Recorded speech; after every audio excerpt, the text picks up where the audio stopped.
Hello बच्चों, आज class 11th chemistry का यूनिट 4 है रासायनिक आबंधन तथा आणविक संरचना। चैप्टर है यानी कि chemical bonding and molecular structure. Bonding से रिलेटेड जो हमारी समस्याएं हैं वो इस चैप्टर के द्वारा हम सॉल्व करेंगे। तो सबसे पहले बच्चों मैं इसमें नीचे की तरफ से आ रहा हूँ। संयोजकता इलेक्ट्रॉन क्या चीज होते हैं, सबसे पहले हमें जानना आवश्यक है कि संयोजकता इलेक्ट्रॉन क्या होते हैं, जिनको वैलेंसी इलेक्ट्रॉन कहते हैं। तो जो एटम होता है, जो परमाणु होता है, उसके बाह्यतम कोश में जितने इलेक्ट्रॉन होते हैं वो संयोजकता इलेक्ट्रॉन कहलाते हैं। उनको संयोजकता इलेक्ट्रॉन इसलिए कहा जाता है क्योंकि ये इलेक्ट्रॉन रासायनिक आबंधन में भाग लेते हैं। यानी कि जब बॉन्ड बनते हैं, आबंध बनते हैं, तो ये जो बाह्यतम कोश के इलेक्ट्रॉन हैं यही इसमें पार्टिसिपेट करते हैं, आबंधन में यही भाग लेते हैं। बल्कि जो अंदर के जो इलेक्ट्रॉन होते हैं वो आबंधन में भाग नहीं लेते हैं। तो इसलिए इनको संयोजी इलेक्ट्रॉन कहा जाता है या संयोजकता इलेक्ट्रॉन कहा जाता है। यानी कि एटम के बाह्यतम कोश में उपस्थित इलेक्ट्रॉन संयोजी इलेक्ट्रॉन कहलाते हैं और ये इलेक्ट्रॉन रासायनिक आबंधन में भाग लेते हैं। जैसे हम देखते हैं कि ये कौन से इलेक्ट्रॉन है। जैसे हम सोडियम का एक स्ट्रक्चर यहाँ पर बनाते हैं, सोडियम का एटॉमिक नंबर होता है 11। तो अगर हम इसके इलेक्ट्रॉनिक विन्यास को लिखेंगे तो 281 होगा। तो यहाँ पर ये 2 पूर्ण है और यहाँ पर ये 8 पूर्ण है। जो ये सबसे बाह्यतम कोश का इलेक्ट्रॉन है 1। तो ये इलेक्ट्रॉन क्या होगा, आबंधन में भाग सिर्फ ये इलेक्ट्रॉन होगा, ये इलेक्ट्रॉन आबंधन में भाग नहीं लेंगे। ठीक, तो इसी को जो सबसे बाह्यतम कोश का जो इलेक्ट्रॉन है, इस इलेक्ट्रॉन को हम संयोजी इलेक्ट्रॉन कहते हैं। संयोजी इलेक्ट्रॉनों को प्रकट करने के लिए लुईस ने एक सिस्टम दिया जिसको हम लुईस प्रतीक कहते हैं। उन्होंने एक थ्योरी दी, उन्होंने बताया कि किस तरह से हम संयोजी इलेक्ट्रॉनों को बहुत आसानी से पहचान सके। हमारे पास एक फॉर्मूला लिखा हुआ हो कोई, और उसी के द्वारा हमें ये पता चल जाए कि इसके संयोजी इलेक्ट्रॉन, इसमें संयोजी इलेक्ट्रॉनों की संख्या कितनी है। तो उसको बताने के लिए लुईस ने जो व्यवस्था बनाई उसको हम लुईस प्रतीक कहते हैं।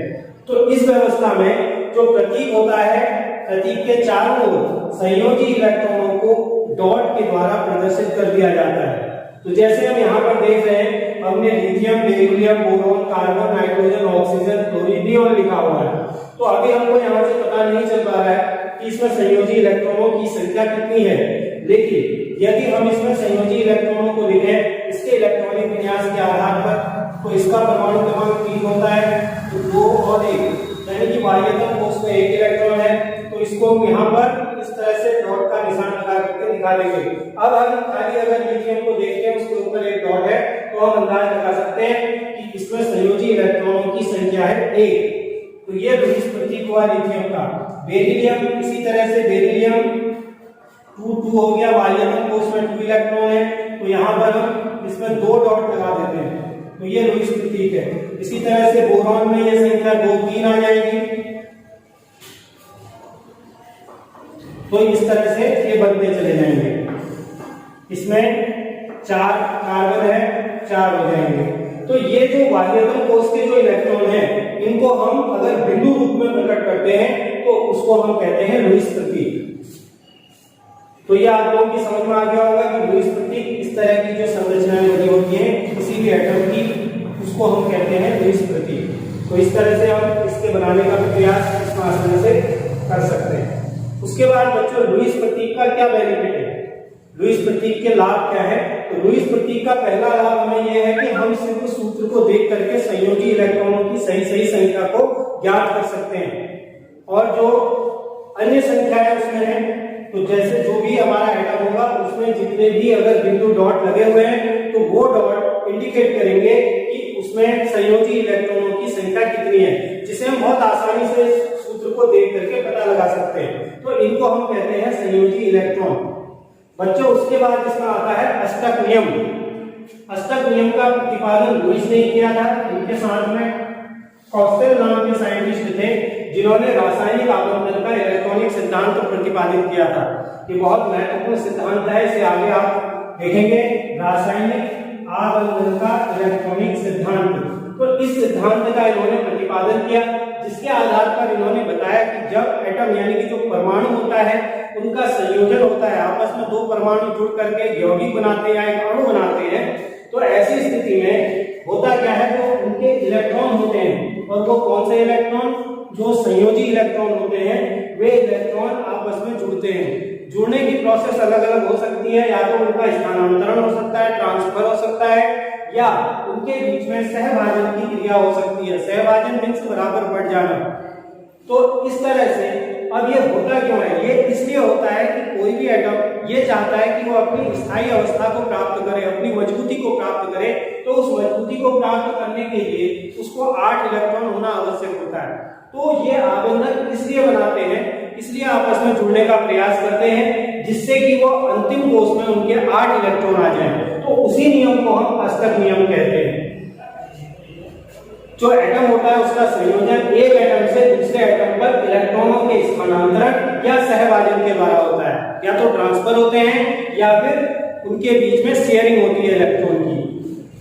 और यह प्रक्रिया ठीक है क्यों होती है, ये हमें जानना है। यह प्रक्रिया इसलिए होती है ताकि जो प्रत्येक एटम है, जो जुड़ा हुआ जो जुड़ रहे हैं, उनके बीच में 8 इलेक्ट्रॉन यानी कि वो अपने बाह्यतम कोष में 8 इलेक्ट्रॉन को कंप्लीट कर लें। तो यह नियम कहलाता है अष्टक नियम। तो आबंधन हम जो सिंपल जो सीखते हैं हम लोग, आबंधनों को हम 2-3 विधियों से बना सकते हैं जो बनते हैं। पहला आपका आयनिक आबंध होता है, दूसरा सहसंयोजी आबंध होता है, और तीसरा उप सहसंयोजी आबंध होता है, जिसे हम यहाँ पर बारी बारी से समझेंगे। तो आबंध है सहसंयोजी आबंध यानी कि कोवैलेंट बॉन्ड कहते हैं। कोवैलेंट बॉन्ड सहसंयोजी आबंध इस प्रकार की बॉन्डिंग जब होती है, इस प्रकार का आबंधन जब होता है जो परमाणुओं के मध्य, तो इलेक्ट्रॉनों की शेयरिंग होती है, इलेक्ट्रॉनों का आदान प्रदान होता है, शेयरिंग ऑफ इलेक्ट्रॉन्स, यानी कि इलेक्ट्रॉनों के बीच में, एटम के बीच में जो इलेक्ट्रॉन है उनका सहभाजन होता है, आपस में वो इलेक्ट्रॉनों को बांटते हैं। तो अगर इलेक्ट्रॉनों का बंटवारा होता है यानी कि दोनों जो परमाणु हैं वो बराबर संख्या में इलेक्ट्रॉनों को दान करते हैं, एक दूसरे को देते हैं, तो उसको हम कहते हैं सहसंयोजी आबंध यानी कि कोवैलेंट बॉन्ड। तो ये लैंगम्यूर ने ये थ्योरी दी थी, जो लुईस का अष्टक नियम था उसमें कुछ इंप्रूवमेंट किया, और जो है उन्होंने ये बताया कि जो भी परमाणु होता है वो अपने निकट का जो उसकी अक्रिय गैस होती है उसके आकार को प्राप्त करना चाहता है। तो बात वही है, आकार को प्राप्त करना चाहता है यानी कि वह अष्टक को पूर्ण करना चाहता है। तो जैसे क्लोरीन के हिसाब से हम एग्जांपल लेते हैं Cl2, ये क्लोरीन का अणु होता है। तो क्लोरीन एक्चुअल में Cl नहीं हो सकता, क्योंकि क्लोरीन के बाह्यतम कोष में 2, 8, इसका 17 परमाणु क्रमांक होता है, 2, 8, 7। देखो तो अंतिम कोष का जो इलेक्ट्रॉन है ये 7 है। अगर इसके आगे का हम देखेंगे तो ये अक्रिय गैस को की अवस्था प्राप्त करने के लिए एक इलेक्ट्रॉन शॉर्ट है, इसके पास एक इलेक्ट्रॉन की कमी है। तो यह चाहता है कि किसी भी प्रकार से मैं एक इलेक्ट्रॉन को कहीं से ग्रहण करूं। तो अगर हम क्लोरीन का अणु बनाते हैं तो क्लोरीन Cl, इसके बाह्यतम कोष में अगर हम इसको लुईस संरचना में दिखाएं तो इसके बाह्यतम कोष में इलेक्ट्रॉनों की संख्या होगी है 7 इलेक्ट्रॉन होते हैं, 7 इलेक्ट्रॉन होते हैं। दूसरा Cl का अणु ले लिया, 7 इलेक्ट्रॉन इसके पास भी है। अब ये आपस में अगर जुड़ते हैं, आबंध करते हैं, तो ये दोनों अष्टक पूर्ण करने, इसको भी अपना 8 पूरा करना है और इसको भी 8 पूरा करना है, तभी ये जो है अपने सामने की अक्रिय गैस की स्थिति को प्राप्त कर सकता है। तो ऐसी स्थिति में ये क्या करेंगे, इलेक्ट्रॉनों की शेयरिंग करेंगे, यानी कि ये भी इलेक्ट्रॉन एक इलेक्ट्रॉन डोनेट करेगा तो दूसरा भी एक इलेक्ट्रॉन उसमें अपना अर्पित करेगा। तो ऐसी स्थिति में अब 8 करने के लिए इसके पास 7 इलेक्ट्रॉन है, एक इलेक्ट्रॉन की इसको आवश्यकता है, तो उसको ऐसा बना देते हैं। तो यहाँ पर क्या होगा, ये एक इलेक्ट्रॉन अपना इसको देगा, यानी कि ये जो परमाणु है ये एक इलेक्ट्रॉन इससे ले लेगा, तो इसके पास 2, 2, 4, 2, 6 और 2, 8 हो गए। इसी तरह से अब इसे भी अपना एक इलेक्ट्रॉन लेना होगा, वो इससे लेना होगा। तो ऐसी स्थिति जब बनती है तो देखिए 2, 2, 4, 2, 8 इसके पास भी हो गए। उसी तरह से यहाँ भी कितने इलेक्ट्रॉन हो गए, 8 इलेक्ट्रॉन इसके कंप्लीट हो गए।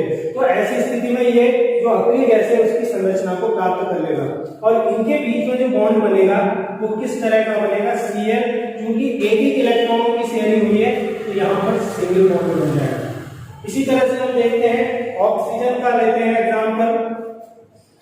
ऑक्सीजन है, ऑक्सीजन के बीच में जो ऑक्सीजन के बाह्यतम कोश में इलेक्ट्रॉन होते हैं, ऑक्सीजन का परमाणु क्रमांक होता है 8, 2 और 6। तो 6 इलेक्ट्रॉन इसके पास होते हैं, 2, 4 और 6 इलेक्ट्रॉन। अब उसी तरह से इसके पास भी 6 है। अगर इसे अपने नजदीक के अक्रिय गैस की स्थिति को प्राप्त करना है या अपना अष्टक पूरा करना है तो इसको 8 इलेक्ट्रॉन चाहिए। तो ये 8 इलेक्ट्रॉन कहां से प्राप्त करेगा, यहां से लेगा, 2 इलेक्ट्रॉन 8 हो गए और ये भी 2 इलेक्ट्रॉन यहां से लेगा, तो दोनों के पास ऐसी स्थिति में 8 इलेक्ट्रॉन हो गए। अगर 2 इलेक्ट्रॉनों की साझेदारी हो रही है तो यहाँ पर जो आबंध बनेगा वो इनके बीच में 2 आबंध बन जाएंगे, इसको हम डबल बॉन्ड कहते हैं। इसी तरह से तीसरा अगर हमें ट्रिपल बॉन्ड का एग्जांपल भी लेते हैं तो नाइट्रोजन N2, तो नाइट्रोजन का जो परमाणु क्रमांक होता है 7 होता है, यानी कि 2n5। तो इसके बाह्यतम कोश में जो इलेक्ट्रॉन है वो 5 है, संयोजी इलेक्ट्रॉनों की संख्या 5 है। तो यहाँ पर है 1 2 3 4 5। दूसरा n है, ठीक। तो यहाँ पर क्या होगा, इसको भी अपना अष्टक पूरा करना है तो 5 है, तो कम से कम 3 इलेक्ट्रॉनों की जरूरत होगी, इसको भी और इसको भी। तो ये अपने इलेक्ट्रॉनों की आपूर्ति एक दूसरे से इलेक्ट्रॉन लेकर के कर लेंगे। तो यहाँ पर जो बॉन्ड बनेगा इनके बीच में वो n ट्रिपल बॉन्ड n बनेगा, यानी कि यहाँ पर एकल आबंध, द्विआबंध और यहाँ पर त्रिआबंध बनेगा, सिंगल बॉन्ड, डबल बॉन्ड और ट्रिपल बॉन्ड। तो ये जो थ्योरी है इसको हम कहते हैं सहसंयोजी आबंधन, यानी कि इलेक्ट्रॉनों की साझेदारी के द्वारा आबंध का बनना, इसको हम कहते हैं सहसंयोजी आबंधन। दूसरे प्रकार का जो बॉन्ड है और ये जो संरचना है जो बिंदु के रूप में हम देख रहे हैं यहाँ पर, इन संरचनाओं को हम लुईस संरचना भी कहते हैं। इसके बाद आता है विद्युत संयोजी आबंध। विद्युत संयोजी आबंध में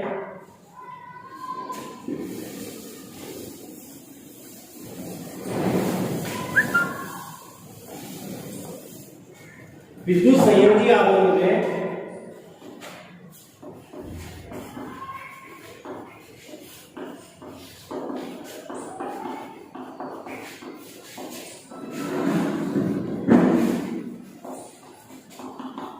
इसमें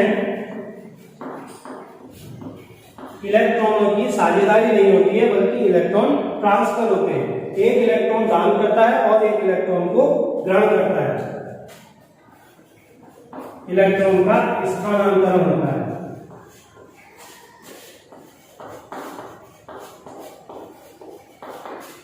और इस प्रकार जो यौगिक बनते हैं उनको आयनिक यौगिक कहा जाता है।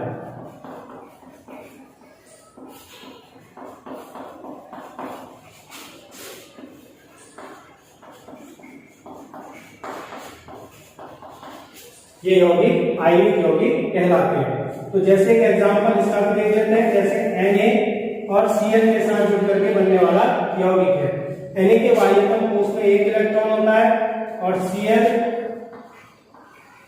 के पास 7 इलेक्ट्रॉन होते हैं, लेकिन चूंकि इसको अक्रिय गैस की संरचना प्राप्त करनी है तो इसके पास 1 इलेक्ट्रॉन की कमी है, लेकिन इसके पास 1 इलेक्ट्रॉन अतिरिक्त है। तो ये जो सोडियम है ये अपने एक इलेक्ट्रॉन को इसको दान कर सकता है और अपना अष्टक पूर्ण कर सकता है, यानी कि अपना अक्रिय गैस की आकृति को प्राप्त कर सकता है। इसका परमाणु क्रमांक 10 हो जाएगा, तो ये नियॉन की आकृति को ग्रहण कर लेगा। तो इस प्रकार जो इलेक्ट्रॉन दान करता है उसके ऊपर पॉजिटिव चार्ज लिख देते हैं और जो इलेक्ट्रॉनों को ग्रहण करता है उसके ऊपर नेगेटिव चार्ज लिख देते हैं। तो इस तरह से जो बनने वाले यौगिक होते हैं ये यौगिक विद्युत संयोजी यौगिक कहलाते हैं।